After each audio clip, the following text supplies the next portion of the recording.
शिमला के बचत भवन में आयोजित जिला परिषद सदस्य के शपथ ग्रहण समारोह के दौरान हुए विवाद और विरोध प्रदर्शन के बीच भाजपा सांसद हर्ष महाजन ने प्रशासनिक व्यवस्था और कांग्रेस सरकार पर तीखा हमला बोला। समारोह के दौरान भाजपा कार्यकर्ताओं और समर्थकों द्वारा उपायुक्त शिमला अनुपम कश्यप के खिलाफ विरोध दर्ज करवाया गया, जिसके बाद राजनीतिक माहौल गर्मा गया।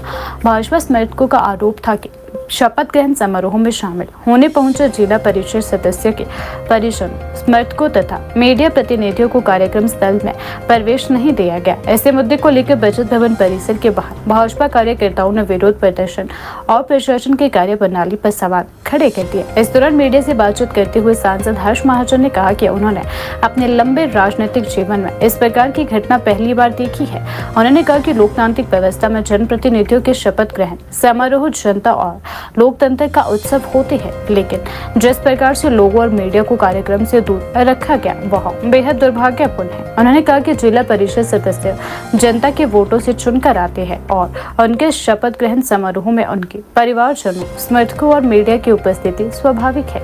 ऐसे कार्यक्रमों में रोक लगाना बेहद दुर्भाग्यपूर्ण है। उन्होंने प्रशासन से इस पूरे मामले की समीक्षा करने और भविष्य में ऐसी स्थिति दोबारा न बनने की मांग की है। सांसद हर्ष महाजन ने इस अवसर पर कांग्रेस सरकार और मुख्यमंत्री के हालिया बयान पर भी कड़ी प्रतिक्रिया व्यक्त की है। उन्होंने कहा कि मुख्यमंत्री द्वारा जिला परिषद और अन्य स्थानीय निकायों के जनप्रतिनिधियों को लेकर दिया गया बयान पूरी तरह से अनुचित और दुर्भाग्यपूर्ण है।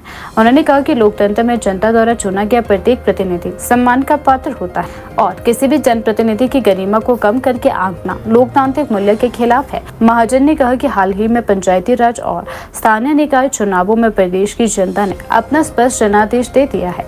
जनता ने कांग्रेस सरकार की नीतियों और कार्यप्रणाली के प्रति अपनी नाराजगी जाहिर की है। चुनाव परिणामों ने यह स्पष्ट संकेत दे दिया है कि प्रदेश में कांग्रेस का जनाधार कमजोर हुआ है और भाजपा को व्यापक जन समर्थन प्राप्त हुआ है। उन्होंने आरोप लगाया कि चुनावी पराजय के बाद कांग्रेस नेतृत्व हताशा और निराशा में बयानबाजी कर रही है। उन्होंने कहा कि मुख्यमंत्री और कांग्रेस नेताओं को जनता के फैसले का सम्मान करना चाहिए और आत्म मंथन करना चाहिए, न कि जनप्रतिनिधियों और लोकतांत्रिक संस्थाओं पर टिप्पणी करनी चाहिए।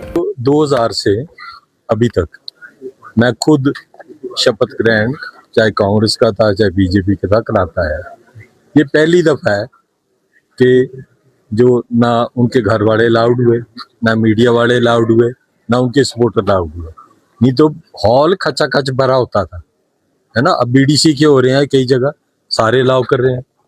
यहाँ पता नहीं क्या व्यवस्था पर परिवर्तन है, कौन सा डर किसके लिए रहे हैं। हमारे तो नंबर पूरे हैं, आज ही मैं बोल रहा हूँ नंबर पूरे हैं, हम जीतेंगे। ये भी बोल रहा हूँ आज ही करा लो इलेक्शन। मैंने तो अंदर डीसी साहब को बोला कि कब होगी डेट, आज ही कर लो, तो कहने लगे 2 दिन में कर लेंगे।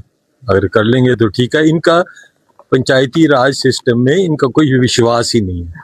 पहले इन्होंने हाई कोर्ट में टाला केस, फिर सुप्रीम कोर्ट पहुंच गए, फिर हम पहुंच गए। तो इनका तो था कि पंचायती राज का चुनाव हो ही ना।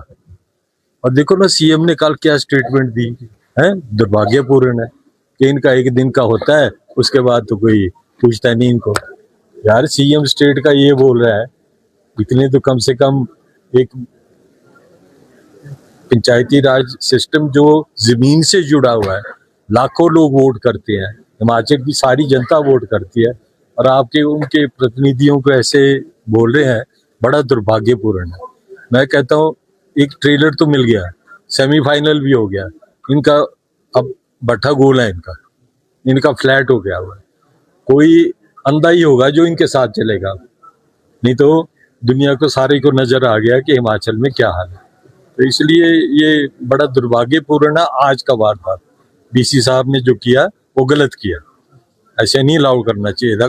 आपने जो जिस अलाउ किया है ना, यहाँ गलत बात है। मीडिया भी होती है तो कोई शोर शराबा थोड़ा होता है, सिर्फ फोटो लेनी होती है और क्या लेना होता है। प्रक्रिया तो 2 मिनट की होती है, खत्म भी होगी। तो मैं तो हर जिला परिषद करा रहा हूँ शिमला में, तो पिछली दफे भी कराई, उससे पिछली दफे भी कराई, कभी ऐसा कभी नहीं हुआ। आपको नया कोई रूल बता दे, हमारे कोई रूल बुक बता दे कि इसमें लिखा हुआ है तो बता दे। देखो तो झूठ बोलने की आदत है उनको, ऐसी आदत पड़ गई है कि अब झूठ ही बोलते हैं।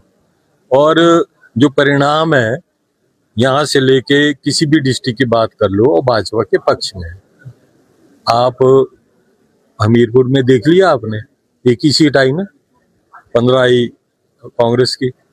देरा में 59 प्रधानों में से 49 प्रधान बीजेपी के आए हैं।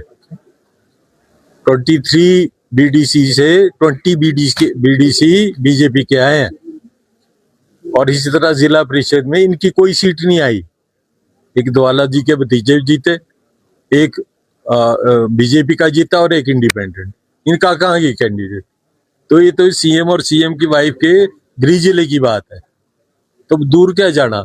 बाकी मंडी, कुल्लू, मनाली, ये सारा जो कुल्लू में इनके जीते भी, वो भी सारे के एन ब्लॉक सारे बीजेपी में आ गए। तो साफ दिखता है जहाँ हर आदमी पीड़ित है, चाहे वो एम्प्लॉय हो, चाहे पेंशनर हो, चाहे आम जनता हो, चाहे नौजवान हो। नौजवानों का तो इन्होंने बेड़ा गर्क कर दिया ना। हिमाचल में इंडिया की जो एम्प्लॉयमेंट रेट है वो सबसे हाईएस्ट है। अनएम्प्लॉयमेंट रेट 30% से ऊपर है, जबकि इंडिया की एवरेज 15% है। और पिछले टेन्योर में, जयराम जी के टेन्योर में सिर्फ 7% थी, अब 30% से ऊपर चली गई है। तो नौजवान क्या करेंगे? बड़ी दुर्भाग्यपूर्ण स्थिति है। इस्तीफे की झड़ी लग जाएगी अब, ये भी मैं बोल रहा हूँ। और जब अगला इलेक्शन आएगी, इनको वर्कर तक नहीं मिलेगा। वर्कर की कदर नहीं है इसमें। जो आज अंदर बैठे हैं ना, इनको भी पता लग जाएगा अगले दिन को कि क्या कितनी बुक्कत है इनकी। करते नहीं, सीएम है ही इस चीज से अवगत नहीं है कि क्या आदमी की इंपॉर्टेंस होती है, क्या वर्कर की इंपॉर्टेंस होती है।